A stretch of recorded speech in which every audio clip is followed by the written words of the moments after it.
बात करें कार्बन ज़्यादा ही जम गया है। E20 का थैंक यू। ठीक है, और अब देखो बोल्ट कैसी लग रही है अपनी। ओए ओए ओए ओए। ये ले लिया हमने कार्बन क्लीनर। ठीक है, यामाहा का है। ठीक है, भाई के पास पड़ा था और ये मैंने डलवाना ही था स्पेशली, इसलिए मैं यहाँ पे आया था।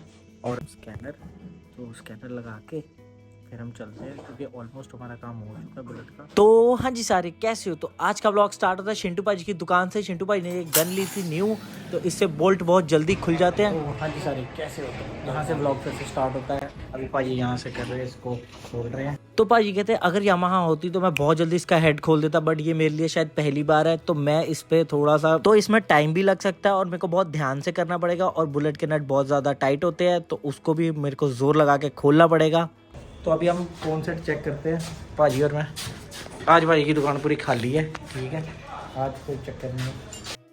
तो अभी हम खोलने जा रहे हैं बुलेट का हेड। अच्छे से खोलेंगे, बाद में चेक करेंगे कि कहाँ से क्या क्या प्रॉब्लम आ रही है। तो जैसे ही अपना हेड खुला, उसमें हमें पता चला कि यार ये तो पूरा ड्राई हो चुका है, मिट्टी से भर रखा है। फिर तो कौन सा पूरा हो रखा था ड्राई, तो हमने पहले उसको किया साफ, और उसके बाद भाई को मैंने बोला एकदम भाई साफ कर दो, क्लीन हो जाए एकदम से, क्योंकि 5 साल हो गया था ये कभी नहीं खुला था। और इसकी जो टीवी थी वो भी हमने कर दी थी बिल्कुल क्लीन। भाई को क्या, मैंने कहा भाई पूरी स्प्रे मार दो ताकि कहीं से भी डस्ट वगैरह रहे ना। फिर उसके बाद हमने इसको कराया लूब इसलिए कराना था, लूब नहीं करवाया सच, हमने इसको कराया अपना ग्रीस लगवाई, क्योंकि ग्रीस लगवाना बहुत इंपॉर्टेंट था। 5 साल हो गया था, हमने इसको कभी भी खुलवाया नहीं था क्योंकि ज़रूरत ही नहीं पड़ी। बट अभी बहुत ज़्यादा ये खट खट खट खट खट खट बज रहा था, तो हमने सोचा अब तो भाई करानी पड़ेगी, इसलिए हम भाजी की दुकान पे आए थे। फिर हमने इसके ऊपर ग्रीसिंग कर दी। पहले हमने कोन सेट के अंदर कर दी, फिर हमने जहाँ पे अपना कोन सेट लगना था वहाँ पे भी हमने ग्रीसिंग कर दी। फिर ये देखो, फिर भाई ने करके ग्रीसिंग, मैंने कहा भाई इस पर भी टीवे भी लगा दो, तो उन्हें टीवे लगा के फिर हमने अपना बुलेट को किया सेट, जैसे कि हमें पहले जैसा था वैसे करना था। भाई कहते इसको पहले लगा लेते डस्ट सील को, नहीं तो ये बाद में प्रॉब्लम करती है। तो मैंने कहा भाई आप अपने हिसाब से कर लो, क्योंकि ये भी भाजी रॉयल एनफील्ड के शोरूम में काम कर चुके हैं जो दूसरे वाले थे। और ये चिंटू भाई ने अभी कर दिया अपना मरगाट को पैक। और मैंने भाजी को फिर से बताया कि भाजी मेरे को थोड़ी इसकी अलाइनमेंट सही कर दो, क्योंकि बहुत ज़्यादा बज रहा है। तो भाजी कहते हैं देख यहाँ से बिल्कुल स्ट्रेट है, यहाँ से भी सही है, अब कोई प्रॉब्लम नहीं आएगी। कार्बन क्लीनर, ठीक है, यामाहा का है।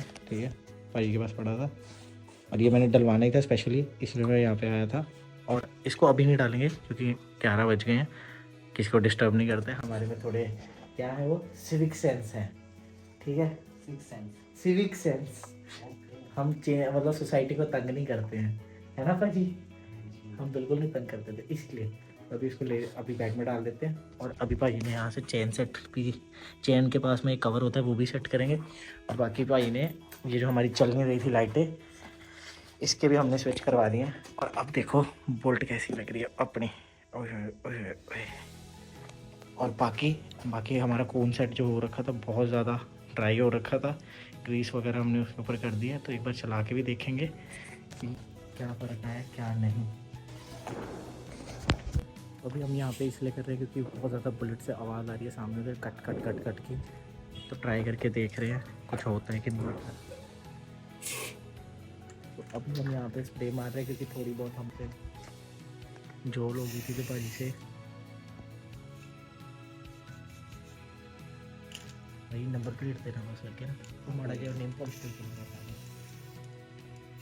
लेना इतने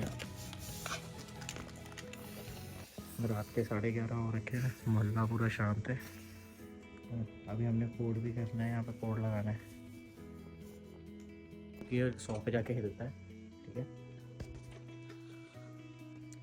तो अभी हम इस पे लगाएंगे, कोड आ रहा था तो इस पे लगाएंगे हम स्कैनर। तो स्कैनर लगा के फिर हम चलते हैं, क्योंकि ऑलमोस्ट हमारा काम हो चुका है बुलेट का। तो चलते हैं, बट पहले इसको लगा लेते हैं। 11:30 बज रखे, इसलिए सब मने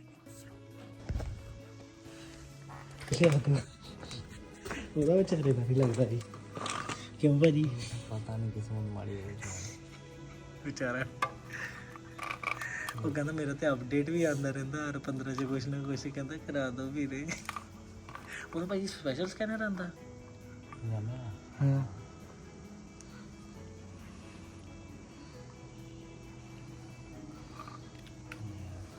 ये भाजी वैसे है कितने दी आइटम? तो अभी भाजी करेंगे यहाँ से स्कैन, क्योंकि इसमें कोड आ जाता है 100 के बाद जाने पे और मिस मार रहा है। तो क्यों मिस मार रहा है वो भी देखना ज़रूरी है। तो बने रहना ब्लॉग में, लाइक कमेंट शेयर करते रहना। चलो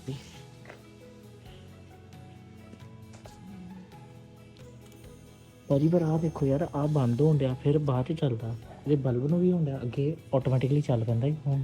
ਆਪਾਂ ਮਤਲਬ ਇਹ ਇਦਾਂ ਨਹੀਂ ਜਿੱਦਾਂ ਹੀ ਆਪਾਂ ਔਨ ਕਰਦੇ ਸੀ ਨਾ ਲਾਈਟ ਵਾਂਗੂ ਚੱਲ ਪੈਂਦਾ ਹੈਗਾ। ਇਹਦਾ 2 ਸਕਿੰਟ ਬਾਅਦ ਚੱਲਦਾ ਆ ਸ਼ਾਇਦ। ਛੋਟੂ ਜਿਹਾ ਜਿਹੜਾ ਬਲਬ ਹੁੰਦਾ। ਚਲੋ ਪਹਿਲੇ ਤਾਂ यहाँ ਸਕੈਨ ਤੇ ਕਰੋ।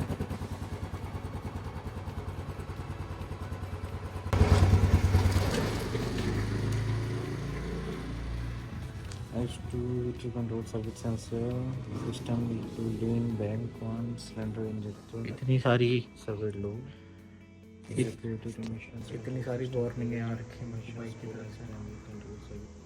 ਜਿਹੜੀ ਬਾਗਾ ਲਾਈਟ ਇਹਦਾ ਹੀ। ਜਿਹੜੀ ਮੇਨ ਲਾਈਟ ਆ ਰਹੀ ਆ ਉਹਦੇ ਕਰਕੇ ਆ ਰਹੀ ਹੈ। ਕੀ ਕਹਿੰਦੇ ਸਾਇਲੈਂਸਰ ਦੇ ਵਿੱਚ ਜਿਹੜਾ O2 ਸੈਂਸਰ ਆ ਉਹਦੇ ਕਰਕੇ ਉਹਦੇ ਵਿੱਚ ਜ਼ਿਆਦਾ ਕਾਰਬਨ ਜੰਮ ਗਈ ਹੈ ਨਾ। ਕਾਰਬਨ ਜੰਮਣ ਦੇ ਕਰਕੇ वो सेंस नहीं कर पा रहा है तो भाजी भी किस चीज़ की बात कर रहे हैं? भाजी इस चीज़ की बात कर रहे हैं भाजी, इस एडी का। हाँ हाँ भाई इस चीज़ की बात करें, कार्बन ज़्यादा ही जम गया है। E20 का थैंक यू, ठीक है। और वैसे ही 5 साल हो गए तो शायद उसकी वजह से भी कार्बन कितना डाल दिया है। डालना है, लेना है, ले चुके हैं, अभी डालना है हमने, तो उसके बाद और रिफाइंड हो जाएगी। जो मिस किया उसका क्या चक्कर है? ਮੈਨੂੰ ਉਹ O2 ਸੈਂਸਰ ਦਾ ਹੀ ਲੱਗਦਾ ਸੀਗਾ ਤੇ ਜੇ ਪ੍ਰੋਬਲਮ ਆ ਰਹੀ ਹੈ O2 ਸੈਂਸਰ ਦਾ ਮਤਲਬ ਕਾਰਬਨ ਜਮਾ ਜ਼ਿਆਦਾ ਜਮ ਗਈ ਆ। ਕਾਰਬਨ ਜਮ ਗਿਆ ਹੁਣ ਜੇ ਆਪਾਂ ਕਾਰਬਨ ਕਲੀਨਰ ਪਾਉਂਦੇ ਹਾਂ ਕੁਛ ਟਾਈਮ ਬਾਅਦ ਕੀ ਹੋਗਾ ਉਹਨੇ ਕਾਰਬਨ ਕਲੀਨਰ ਨੇ ਫਿਊਲ ਪੰਪ ਤਾਂ ਸਾਫ਼ ਕਰਨਾ ਹੀ ਹੈ। ਉਹਨੂੰ ਸਾਰੇ ਹੀ ਕਰ ਦਿਓ। ਥ੍ਰੋਟਲ ਬੋਡੀ ਫਿਊਲ ਇੰਜੈਕਟਰ ਪਿਸਟਨ ਵਾਲ ਤੇ ਜਿਵੇਂ ਕਾਰਬਨ ਜਮ ਹੋਊਗਾ ਸਾਰੇ ਸਾਫ਼ ਕਰ ਦੂਗਾ। ਉਹਦੇ ਨਾਲ ਤੁਹਾਨੂੰ ਇਮਿਸ਼ਨਸ ਦੇ ਵਿੱਚ ਪਰਫਾਰਮੈਂਸ ਦੇ ਵਿੱਚ ਵਧੀਆ ਫਰਕ ਦੇਖਣ ਨੂੰ ਮਿਲੂਗਾ। ਝਟਕੇ ਲੇਕਿਨ ਜੇ ਉਸ ਤੋਂ ਬਾਅਦ ਇਨਕੇਸ ਫਿਊਚਰ ਝਟਕੇ ਲੈ ਕੇ ਪ੍ਰੋਬਲਮ ਆ ਗਈ ਫਿਰ ਆਪਾਂ ਨੂੰ ਇੰਜੈਕਟਰ ਦੀ ਕਰਨਾ ਤੇ O2 ਸੈਂਸਰ ਲੈਣਾ पूरा इतना करके। हाँ। ਤੁਹਾਡੇ ख्याल में ऐसे हो जाएगी, ऐसे ही हो जाएगी कि क्या चक्कर होगा? जैसे आपका एक्सपीरियंस था। इससे तो ज़्यादा कार्बन नहीं जम जाता है ना, तो कार्बन की वजह से प्रॉब्लम आती है। तो ज़्यादा तो 70% चांस ही ऐसे हो जाए। ऐसे हो जाएगा, और अगर बहुत ज़्यादा ही होगा तो फिर दिक्कत होगी। इंजेक्टर क्लीन या फिर इंजेक्टर क्लीन और O2 सैंसर क्लीन करते हैं। ठीक है।